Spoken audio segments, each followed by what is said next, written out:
Orang yang bersolawat pada Nabi dengan merasa akan bagian pelajaran pada Nabi, itu nanti diberikan anugerah oleh Allah, kadang bisa berjumpa dengan Rasulullah SAW dalam mimpinya.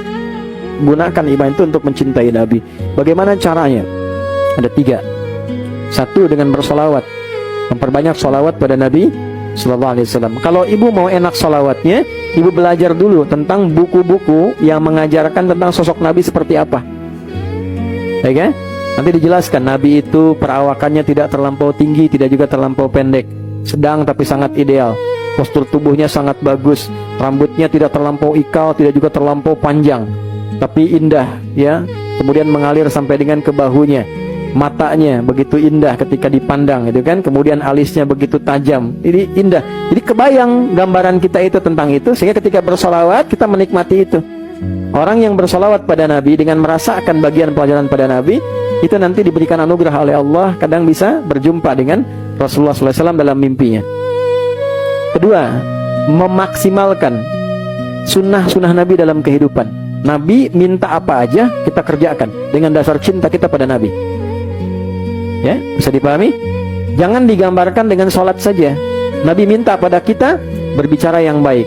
Man kana yu'minu billahi wal yawmil akhir falyaqul khairan aw liyasmut. Siapa yang beriman pada Allah dan merasa akan dihisab di hari kiamat, jaga lisannya, katakan yang baik. Saya ingin berkata yang baik itu karena cinta saya pada Nabi.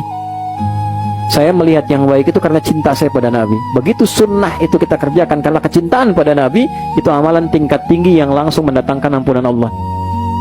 Itu ada di Quran surah ke-3 Ali Imran di ayat 31. Qul in kuntum tuhibbunallaha fattabi'uni yuhibbukumullah wa yaghfir lakum dzunubakum. Katakan Muhammad, jika kalian ya mencintai aku, kata Allah, maka buktikan dengan cara mengikuti sunnah nabimu, dan aku akan gugurkan seluruh dosa-dosa yang kau kerjakan dalam kehidupan. Yang ketiga, bersedekah karena cintanya pada Nabi. Itu berpeluang menggugurkan dosa. Bahkan ini agak tajam kalimatnya ya, bahkan ada yang masuk neraka diringankan siksanya di neraka.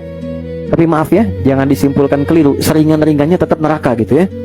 Diringankan siksanya di neraka itu karena pernah bersedekah atas nama Nabi, kecintaannya pada Nabi. Siapa dia? Abu Lahab. Saat Nabi lahir di hari Senin, ya kan? Lahir Nabi, saking senangnya dia sedekah dengan bebaskan budaknya, Suwaibah. Dibebaskan oleh beliau karena senangnya keponakannya lahir sebelum diangkat jadi Nabi itu.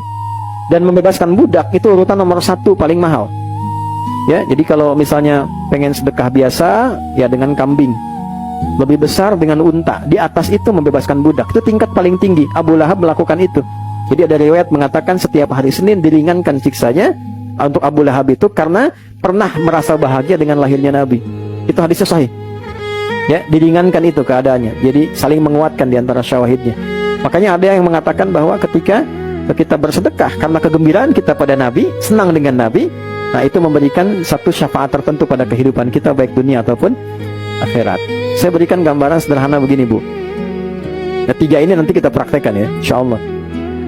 Ada orang Baduy, orang Arab Baduy. Biasanya kurang sopan, di era-era itu kurang sopan kalau masuk. Tapi bukan berarti kurang sopan ini menjadi jelek, bukan. Itu karakter saja.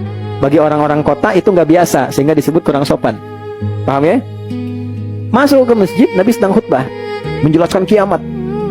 Wah, kiamat tuh situasinya begini, menakutkan sampai orang lupa, orang tua lupa dengan anaknya, anak lupa dengan saudaranya dan sebagainya. Orang sedang sedih begini, khusyuk, tiba-tiba dia interupsi. Dia interupsi nanya, "Ya Rasulullah, dari tadi Anda bahas kiamat, tapi nggak menjelaskan kapan tanggalnya," katanya. "Tapi Anda nggak menjelaskan kapan tanggalnya. Waktunya kapan?" gitu ya. Pinter nggak tuh? Pinter ya? Nabi engkau bahas kiamat dari tadi, tapi nggak jelaskan waktunya kapan, kan? Tapi kan Nabi dibimbing punya sifat fatonah. Ya, ada teori itu dalam manajemen tuh fast namanya, the fast. F-nya fatonah, A-nya amanah, S-nya siddiq, T-nya tablik, the fast gitu kan? So, kembali ke awal tadi, Nabi jawab, "Jangan bicara waktu dulu, kalau itu tiba persiapan kamu apa?" katanya.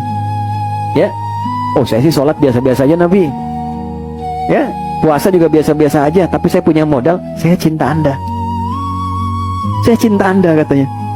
Itu sahabat yang tadinya marah, dalam riwayat itu viral, yang tadinya marah karena diinterupsi lagi. Anda bayangkan tadi khutbah Jumat diinterupsi, sahabat kan marah semua itu, ya kan, nggak enak tuh lihatnya, ini orang kok motong Nabi, nanya kan, mengkel. Tapi ketika mengatakan bekal saya cinta pada Anda, apa kata Nabi? Al-mar'u ma'aman ahbabta. Seorang itu di hari kiamat akan bersama yang dicintainya. Dari kalimat itu yang tadinya marah, semua sahabat senang pada orang tadi, karena mendapatkan satu hadis yang sangat mahal. Ternyata cinta pada Nabi itu bisa menjadikan kita bisa bersama Nabi di akhirat. Itulah yang dipedomani oleh para sahabat. Jadi mereka karena saking tahunya Nabi, nggak ingin pisah. Dan hal terberat dalam hidup itu bukan kehilangan ayah ibu, Bu. Kehilangan suami biasa, Bu. Tapi ketika Nabi meninggal, semua merasa berat. Kalau Abu Bakar tuh sampai kalau ada yang bilang Nabi meninggal, saya penggal kepalanya nih. Saking merasa berat itu. Bayangkan kita yang belum pernah ketemu ya. Tidak. Maka Nabi mengatakan ada yang orang akan bersamai saya. Kalau cinta dengan saya, cinta dengan siapapun akan bersama di akhiratnya. Maka apa yang terjadi? Dari sejak saat itu mereka beramal untuk mencintai Nabi. Tapi yang paling ajaib apa? Istimewanya. Tiba-tiba Nabi bilang ashtaqu bi ikhwani. Yang saya rindukan tuh saudara-saudara saya. Sahabat berkata, alasna ikhwanak, bukankah kami saudaramu ya Rasulullah? Bukan, kata Nabi. Bal antum ashabi, kalian sahabat saya. Ikhwani, saudara-saudara saya itu humul ladina yu'minuna bi walam yarawni. Mereka itu yang gak pernah lihat saya, cuma iman sama saya, mau percaya. Gak pernah lihat saya, cuma mau percaya, mau sholat. Itu Nabi tuh kangen gitu, kangen sama kita. Masa kita gak kangen ya? Ya, jadi upayakan bertanamkan rasa cinta itu, rasa sayang itu, sehingga ada kesempatan. Bersolawat gak pernah lihat ya. Kita berdoa dalam sholat kita sebut tapi gak pernah lihat. Nah, jadi itu gambarannya, wallahu a'lam. Tapi setidaknya ya niatkan itu, dan semoga Allah memberikan jalan termudah untuk kita berkumpul bersama Rasulullah SAW. Makanya jadi umat Nabi yang baik ya, jadi yang baik. Muhammad saling mencintai. Jadi itu orang tuh gak harus dengan apa ya, ya lihat dengan cara pandang kasih sayang Nabi ngajarin kita lah. Ya, kalau sudah seperti itu hati kita juga lapang. Saling menyayangi orang, alhamdulillah. Beda pendapat, alhamdulillah, apa-apa, saling menyayangi. Ya, bahkan dengan yang belum beriman pun kita doakan. Kalau sudah seperti itu hidupnya tenang. Ada masalah sedikit di rumah tangga, dengan sifat sayang bawanya. Kalau tidak banyak kecewanya nanti. Ya, seperti yang Nabi ajarkan, alhamdulillah, titipan sementara. Ya, balas dengan, walaupun itu tidak mudah, sepanjang hidup masalah akan selalu ada, dan masalah itu mengkonfirmasi kebenaran ujian dan ikhtiar kita untuk beribadah kepada Allah Subhanahu wa Ta'ala. Kalau nggak ada masalah, kita nggak kenal sabar, nggak kenal jujur, nggak kenal ibadah, ya, nggak kenal tariqah untuk menyembah Allah. Justru dengan adanya masalah itu dihadirkan segenap kebaikan untuk kehidupan kita semua.